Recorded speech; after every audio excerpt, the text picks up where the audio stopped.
फिर आगे मंत्र में शब्द दिया है दक्षिणे कालिके। यह बहुत स्वदेश्य शब्द है, आवश्यक शब्द। ये सारे बीज आपको समझने चाहिए, नोट करने चाहिए जो मैंने बताए हैं। काली की दो प्रकार की साधनाएं हैं, वाम मार्ग की साधना और दक्षिण मार्ग की साधना। वाम में काली के, दक्षिणे काली के। यदि सारे बीजों को ग की ध्वनि के साथ उच्चारण करेंगे तो वाम में काली के शब्द का प्रयोग करना पड़ेगा, और यदि उसको मिला जुला रूप लेंगे तो फिर दक्षिणे काली के शब्द का सम्मिलित करना पड़ेगा। ये ध्यान रखना चाहिए। केवल तांत्रिक पद्धति से भी काली को सिद्ध किया जा सकता है, मगर उसके लिए सारे बीजों को तंत्र के माध्यम से प्रयुक्त करने पड़ेंगे, और जब तंत्र के माध्यम से प्रयुक्त करेंगे तो वाम में काली के शब्द का प्रयोग करना पड़ेगा। इस मंत्र में संशोधन करना पड़ेगा उसको। इसलिए इसमें जो मैंने मंत्र दिया है वह दक्षिणे काली के मंत्र है, वाम में काली के मंत्र भी हो सकता है। उसमें भी काली का ध्यान यही है, बीज यही है, चिंतन यही है, स्वरूप यही है, विन्यास यही है, पूजन क्रम यही है, साधना यही है। उसमें एक निष्ठता ज्यादा है। उस प्रकार से आप बुद्धों की तरफ उसके सामने बैठ नहीं सकते, इस प्रकार से मरे हुओं की तरफ मंत्र जाप कर नहीं सकते, उसमें ये काम चलेगा नहीं। अभी तो हम केवल उसके सामने अगर मंत्रात्मक है तो स्वरूप हमारा है कि न मंत्रम नो यंत्रम तदपि जन जाने स्तुति महो न चावाने ध्यान। हम तो केवल बच्चों की तरह हैं जो गलतियां करेंगे, आपके सामने गलतियां कर रहे हैं, बैठे। यदि मेरा पोता अगर मान लो या 4 साल का बच्चा आकर के मेरा हाथ पकड़ लेता है, कान पकड़ लेता है, तो मुझे मुस्कुराहट आएगी, हंसी आएगी, उसके ऊपर क्रोध नहीं आएगा। मैं उसको थप्पड़ नहीं मार सकता, मारूंगा नहीं। मगर यदि वही लड़का, वही पोता अगर 20 साल का आ जाए, मेरा नाक पकड़ ले, मैं थप्पड़ लगाऊंगा। लड़का तो वही है, संबंध भी वही है, मगर उस समय मुझे क्रोध आएगा, तूने ऐसी अवज्ञा क्यों की, सीधा थप्पड़ लगाता। आप उसमें 4 साल वाले हैं इसलिए चल सकता है, मगर जो तंत्र में बैठेंगे तो 20 साल वाले हो जाएंगे। वहां ये पोल खत्म नहीं कर सकता, वहां पर ये शिथिलता नहीं चल सकती, ये डिफरेंस। वहां पर तो पूर्ण उन नियमों का पालन करना पड़ेगा, और पूर्ण नियमों का पालन करेंगे तो 3 दिन से ज्यादा साधना ही नहीं है, खाली साधना 3 दिन की गई। इसलिए वहां वाम में काली के शब्द का प्रयोग करना पड़ेगा, यदि उस तरीके से आप करेंगे। और जिस प्रकार से आप कर रहे हैं, क्योंकि प्रारंभिक स्टेज है, एकदम से तलवार पर चलने की क्रिया सिखाई नहीं जाती, संभव नहीं होती। बोल लेते हैं जो एक बार तलवार के पास में से चलेंगे और हिम्मत होगी तलवार के ऊपर पांव रख के भी चलेंगे, ज्यादा से ज्यादा पांव लहूलुहान होंगे तो होंगे, देखा जाएगा। इतनी अगर किसी में ताकत है तो चल जाता है। और यदि तलवार दे करके घर में घुस के बैठ जाए, अब उसको तो कुछ कर भी नहीं सकते। मैं तो केवल दिखा रहा हूँ कि ये दोनों में अंतर क्या है। इसलिए वामे काली के शब्द का प्रयोग आप तभी करें जब आप उस तरीके से सिद्धि करना चाहें। वह सिद्धि बलपूर्वक सिद्धि है, तुम्हें उपस्थित होना ही पड़ेगा, दर्शन देना ही पड़ेंगे, तुम्हें मुझे ये वस्तु प्रदान करनी ही पड़ेगी, मैं इतनी भौतिक संपदा चाहता हूँ, तुम्हें देनी ही है, वो वामे काली। इसमें तो प्रार्थना है कि तू माँ है, मैं बेटा हूँ, तू नहीं देगी तो कौन देगा, तुझे देना है, मतलब मर्जी है उसकी, दे नहीं दे।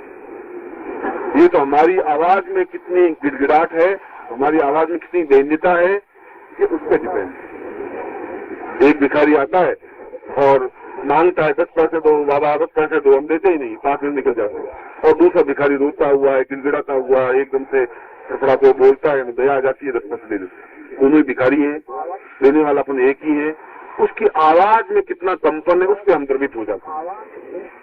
और हम मंत्र के माध्यम से कितने कन्विंस कर सकते हैं उसको, ये उस पर डिपेंड है। वहां पर कन्विंस करने वाली बात ही नहीं है, कोई गिड़गिड़ा नहीं है, हाथ जोड़ना है ही नहीं, वहां तो बलपूर्वक प्राप्त करने की क्रिया है। मगर वो बलपूर्वक प्राप्त करने की क्रिया कोई अपने आप में विकर्ष नहीं है, विपरीत नहीं है, हट का है। और हट तो कोई भी बालक कर सकता है, हट करना अपने आप में कोई गुनाह नहीं है, अपराध नहीं है।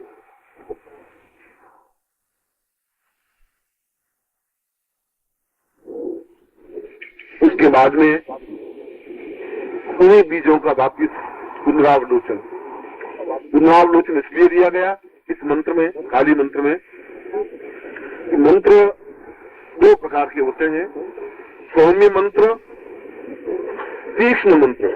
ये तीक्ष्ण मंत्र की संज्ञा में आता है।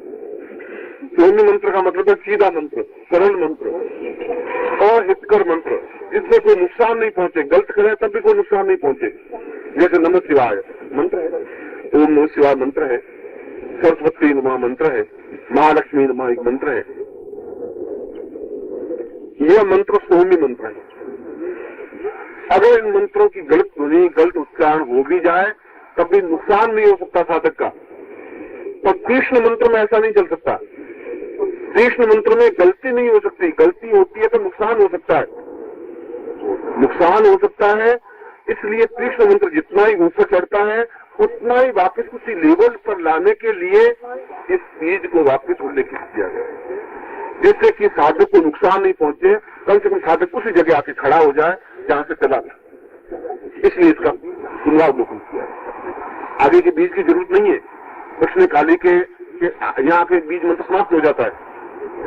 आगे नमः या स्वाहा या फट जैसा भी आपका प्रयोग हो वो करिए। मंत्र तो इतना ही है दक्षिण काली के तक ही, मगर क्योंकि ये तीक्ष्ण मंत्र है, शुरू का सारा मंत्र तीक्ष्ण है। कितना तीक्ष्ण है कि महाकाली, महालक्ष्मी, महासरस्वती, वायवी और प्रत्यक्ष, इन सारे बीजों का समावेश है। इन सारे बीजों के समावेश को यदि सही ढंग से उच्चारण नहीं हुआ तो नुकसान भी कर सकता है, और नुकसान नहीं हो इसलिए वह साधक इस मंत्र के माध्यम से जहां पहुंचे वहां से वापस, अगर गलती हो तो वापस उस जगह जाकर खड़ा कर दे। इसलिए उसका वापस उत्तरावलोकन किया। मूल तो ये मंत्र ओम क्रीम क्रीम क्रीम धीम धीम रूम रूम दक्षिणे काली के स्वाहा, बस मंत्र तो इतना ही है। काली का मंत्र तो इतना ही है, मगर ये सौम्य मंत्र भी है। यदि मैंने जितना बोला इतना बोले तो सौम्य मंत्र है। यदि पहले बीजों का समावेश करके और दक्षिणे काली के और स्वाहा इतना ही करेंगे तो ये सौम्य मंत्र बन जाएगा, और सौम्य मंत्र का प्रभाव बहुत धीरे होगा। और तीक्ष्ण मंत्र करेंगे तो पूरे मंत्र को पढ़ करके हम वापिस करेंगे तो तीक्ष्ण मंत्र बन जाएगा। तीक्ष्ण मंत्र की इसमें कुंजी इसलिए दे दी गई है कि किसी प्रकार से अमित कर नहीं हो, तीक्ष्ण मंत्र के साथ साथ उसका पुनरावलोकन दिया गया। फिर भी काली मंत्र को सिद्ध करने के लिए इस पूरे मंत्र का प्रयोग करना चाहिए। ये तो मैंने मंत्र के अन्वय समझाए। ये तो मैंने ये समझाया कि केवल क्रीम बीज से भी कोई सिद्धि प्राप्त होती है, केवल रीम बीज से भी सिद्धि प्राप्त होती है, कोई रूम बीज से भी सिद्धि प्राप्त होती है। ये तो कई मंत्रों का विशिष्ट क्रम है, ये समझाया। मगर एक सिद्धि प्राप्त करनी है, काली सिद्धि प्राप्त करनी है, सरकार में सिद्धि प्राप्त करनी है, जिसमें भी ऐसा मंत्र जो कि हमारे पूरे जीवन को पूर्णता दे सके, जो हमें लक्ष्मी दे सके, सरस्वती दे सके, जो हमें वायवीय सिद्धि दे सके, जो आंखों में ताकत दे सके, जो अंतर्मन को जागृत कर सके, जो प्रत्यक्ष दर्शन दे सके, और पृथ्वी में मिलते हैं। इसलिए पूरे मंत्र का समावेश किया। और स्वाहा शब्द का तात्पर्य अपने आप को विसर्जित करने की क्रिया है। स्व, और स्व क्या? अहम। स्व के अहम को समर्पित करने की क्रिया स्व अहम स्वाहा। स्वाहा शब्द बना है खुद के अहम को विसर्जित करने की क्रिया को स्वाहा शब्द से संबोधित करते हैं। स्व अहम, स्वाहम, स्वहम। मैं अपने अहम का विसर्जन कर दूं। जब अहम का विसर्जन करूंगा, जब आप में अहम रहेगा तो आप कुछ प्राप्त कर ही नहीं सकते। यदि आप अहम रखेंगे तो साधक नहीं बन सकेंगे। साधक बनना है तो फिर अहम नहीं रख पाएंगे, फिर आप अपने आप को विसर्जित करना पड़ेगा, अपने आप को लीन करना पड़ेगा। और वह लीन करने का जो मंत्र है वह स्व अहम, अपने अहम को लीन करने के लिए स्वाहा शब्द लगाया है। अंत इसके आगे फट शब्द भी लगाया जा सकता है, नमः शब्द भी लगाया जा सकता है। स्वाहा शब्द लगाया इसीलिए कि आप अपने आप को पूर्ण साधक बन करके उस सफलता को प्राप्त कर सकते। और मैं आशीर्वाद दे रहा हूं कि आप वैसी ही पूर्णता प्राप्त करें जो इस मंत्र में वर्णित है। शांतों में प्रत्यक्ष दर्शन सिद्धि बताऊंगा, जो कि अपने आप एक महत्वपूर्ण परिवर्तन होगा। अघोरम परेभ्य सदाचिवृत्तमं परेभ्यो परेभ्यो परेभ्यो सहादीन वत्सं महादीन नित्यं महाकाल नित्यं महादेवी नित्यं। नित्य ही मैं माँ के रूप को स्मरण करता रहूं, नित्य ही मेरे जीवन में नित्य नवीन वसंत खिलता रहे, नित्य ही मैं साधना के पथ पर अग्रसर होता रहूं, नित्य गुरु मेरे सामने हो और नित्य में उनके चरणों में बैठकर कुछ अलभ्य प्राप्त कर सकूं, जो कि महाविद्या, महादेवी, महाकाली साधना। ऐसा ही आपको आशीर्वाद देता हूं कि जीवन आपका सफल हो।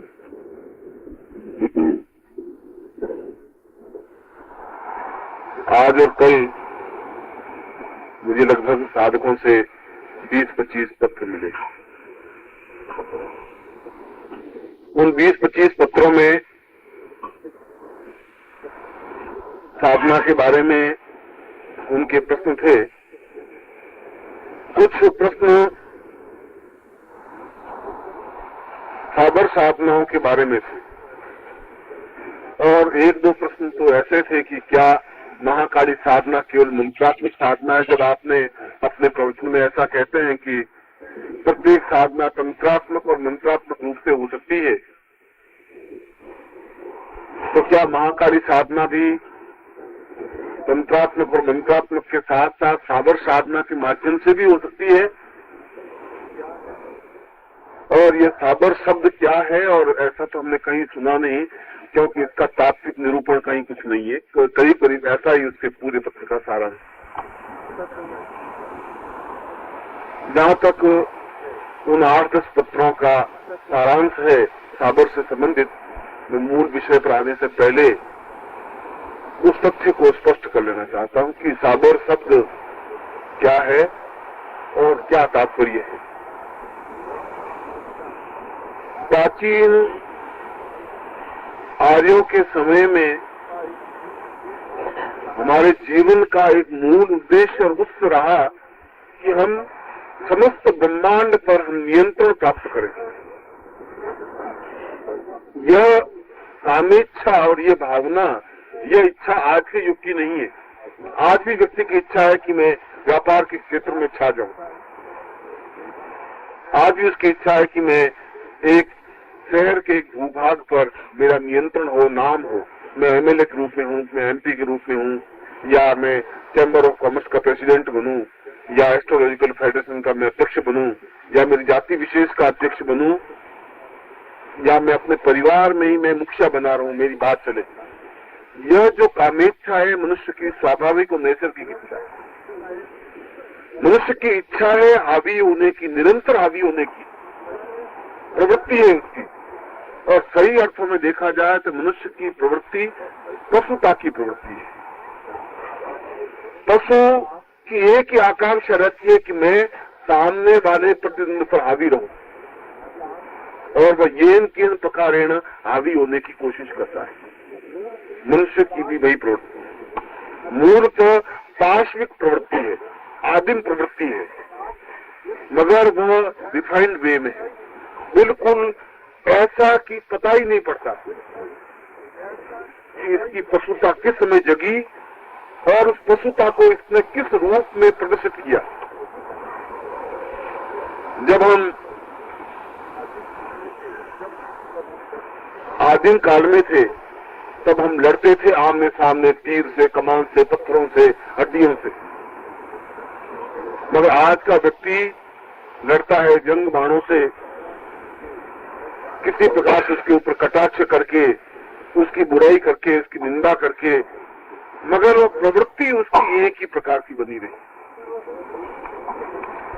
क्योंकि मूल उस व्यक्ति का एक ही है कि जैसे भी हो सारे समाज पर, देश पर, विश्व पर और ब्रह्मांड पर नियंत्रण प्राप्त करूं। और यह खून में है, हमारे रक्त में है, हमारे नहीं मानव जाति के रक्त में। हम इतने नमस्कार।